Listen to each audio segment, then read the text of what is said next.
नमस्कार साथियों, मैं doctor Manoj Ahuja Ahuja news channel में आपका हार्दिक अभिनंदन करता हूं। आहूजा न्यूज बुलेटिन देखने से पहले हम आपको बता दें, हमारा न्यूज चैनल कोई प्रोफेशनल चैनल नहीं है। कानून की विशेष जानकारियां दिखाना, मौजूदा विधानसभा से संबंधित महत्वपूर्ण खबरें दिखाना और हमसे जो लोग जुड़े हुए हैं, हमारे सब्सक्राइबर्स, हमारे मित्र, हमारे शुभचिंतक, उनसे जुड़ी हुई महत्वपूर्ण खबरें दिखाना हमारे आहूजा न्यूज चैनल की पहली प्राथमिकता में शामिल है। आप भी हमारे आहूजा न्यूज चैनल के सदस्य बने। अगर आपने हमारे चैनल को सब्सक्राइब नहीं किया है तो सब्सक्राइब करें। तो आइए देखते हैं आज की विशेष खबरें आहूजा न्यूज चैनल बुलेटिन।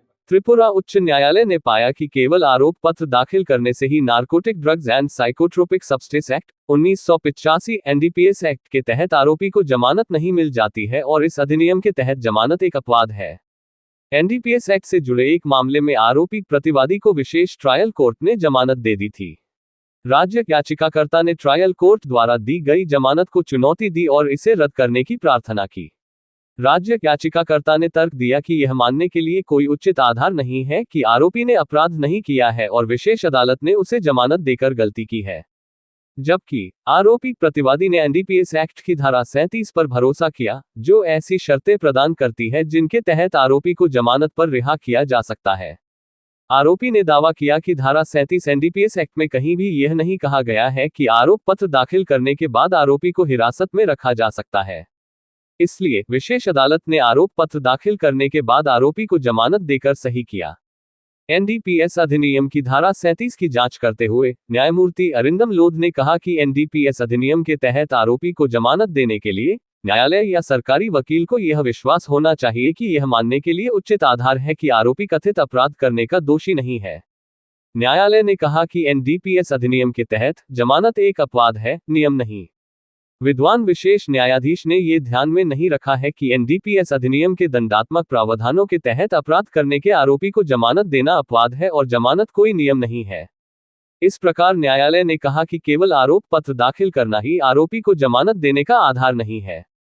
इसने कहा, कानून के उपरोक्त प्रावधान पर सावधानीपूर्वक विचार करने पर मैं आसानी से यह मान सकता हूं कि केवल आरोप पत्र दाखिल करना ही एनडीपीएस अधिनियम के दंडात्मक प्रावधानों के तहत कथित रूप से अपराध करने के आरोपी को जमानत देने का आधार नहीं है या इसका कोई ठोस आधार नहीं है।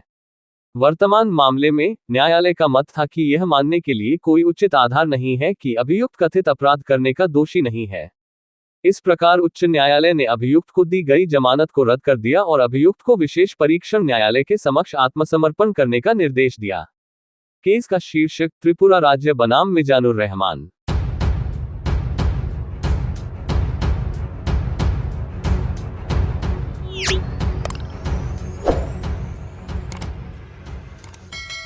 भारत विकास परिषद शाखा केकड़ी के द्वारा आगामी 7 जुलाई को भारत विकास परिषद राजस्थान मध्य प्रांत की प्रांतीय पर्यावरण प्रकल्प कार्यशाला समाधान का आयोजन केकड़ी में किया जा रहा है।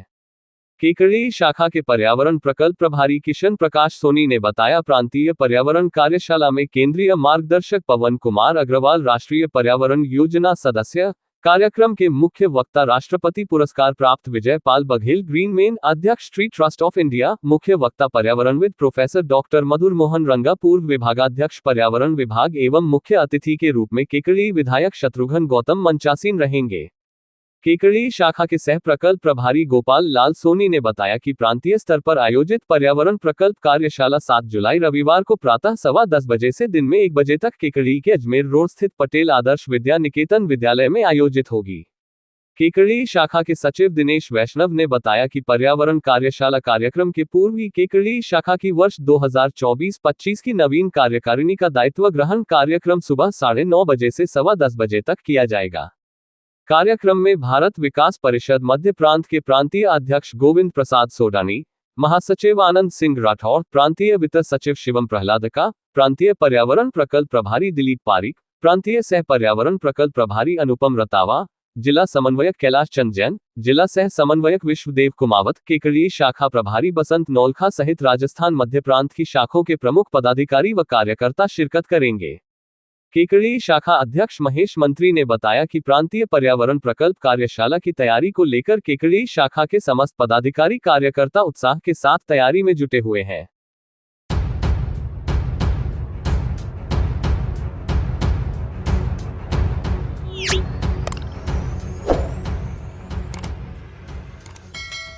मंगलवार को पुलिस परिवार कल्याण संस्था शाखा अजमेर के अध्यक्ष मदनदान सिंह के निर्देशन में एक ज्ञापन माननीय मुख्यमंत्री राजस्थान सरकार को मार्फत श्रीमान कलेक्टर महोदया जिला अजमेर को बाबत गोविंद सिंह टोडासरा द्वारा आयोजित एक आम सभा में श्रीमान आईजी साहब रविदत्त गौड़ साहब को गोविंद सिंह टोडासरा द्वारा गलत शब्दों का प्रयोग करते हुए अमर्यादित गलत भाषा का प्रयोग किया, जिससे पुलिस के वर्तमान अधिकारी कर्मचारी व रिटायरमेंट अधिकारी कर्मचारियों को ठेस पहुंची। इस पर पुलिस विभाग से रिटायरमेंट पुलिस परिवार कल्याण शाखा अजमेर के सदस्यों द्वारा इस संबंध में एक ज्ञापन प्रेषित किया गया कि गोविंद सिंह टोडासरा अपने द्वारा कहे गए अमर्यादित शब्दों को वापस ले व सार्वजनिक रूप से माफी मांगे। ज्ञापन के समय उपस्थित होने वाले पुलिस परिवार कल्याण शाखा अजमेर के सदस्यों को अध्यक्ष मदनदान सिंह जी द्वारा धन्यवाद दिया गया।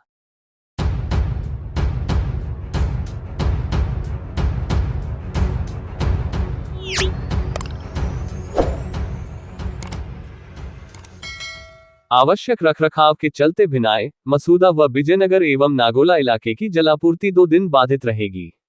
जन स्वास्थ्य एवं अभियांत्रिकी विभाग भिनाई के सहायक अभियंता योगेश गुर्जर ने बताया कि विभाग द्वारा 4 जुलाई को सायं 8 बजे से 5 जुलाई सायं 8 बजे तक 24 घंटे का शटडाउन लिया जाएगा। इसके चलते भिनाई, मसूदा व विजयनगर एवं नागोला इलाके में 2 दिन जलापूर्ति बाधित रहेगी।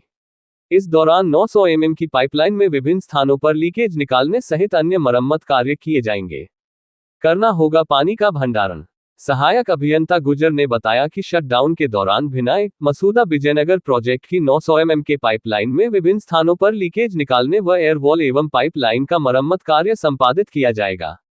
शटडाउन अवधि के दौरान प्रभावित क्षेत्रों के निवासी आवश्यक जरूरत के हिसाब से पानी का भंडारण कर लें, ताकि अनावश्यक परेशानी से बचा जा सके।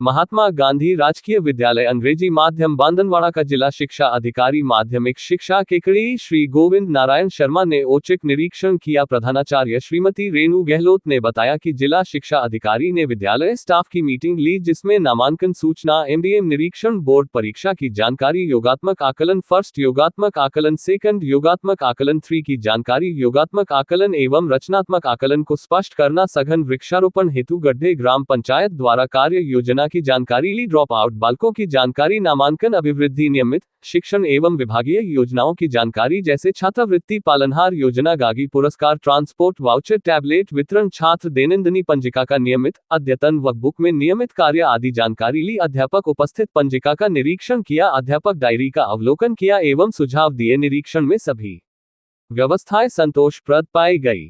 विद्यालय में सभी स्टाफ उपस्थित मिले, जिसमें श्रवण लाल गुर्जर, नीलम शर्मा, त्रिलोक चंद्र, शानू बेगम, सोनवाटिया, रविका, मोनिका ओबरॉय, आशीष शर्मा, संतोष शर्मा, राजेश कुमार राजपूत, अनुराग, सुमित्रा, संजू, हनुमान, साधना मिश्रा, जय सिंह, छोटू लाल, सत्यनारायण, महेश, गीता आदि उपस्थित रहे।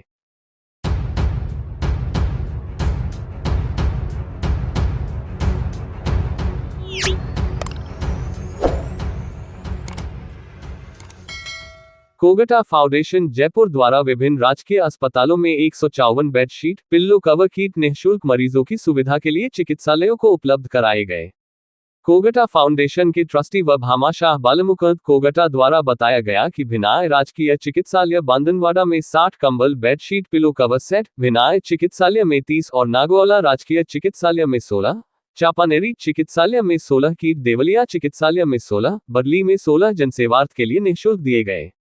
इस मौके पर भामाशाह बालमुकुंद कोगटा, सुभाष वर्मा जिला उपाध्यक्ष भाजपा अजमेर देहात, आशीष सांध जिला कोषाध्यक्ष भाजपा अजमेर देहात, हंसराज गुजर मंडल अध्यक्ष नागोला, ललित लोढ़ा पूर्व उप प्रधान, दुष्यंत सेन सरपंच देवलिया, रामस्वरूप मेवाड़ा पूर्व सरपंच, संजय लोढ़ा भाजपा नेता, तुलसी राम खींची पूर्व सरपंच, गिरिराज यादव भाजपा नेता, प्रेम चौधरी पूर्व भाजपा मंडल अध्यक्ष, सतीश ओझा, ज्ञानचंद प्रजापत, बछराज जाट सरपंच चापानेरी, अजय जैन, बसंत जैन, अंकित मेवाड़ा, महावीर टेला आदि मौजूद थे।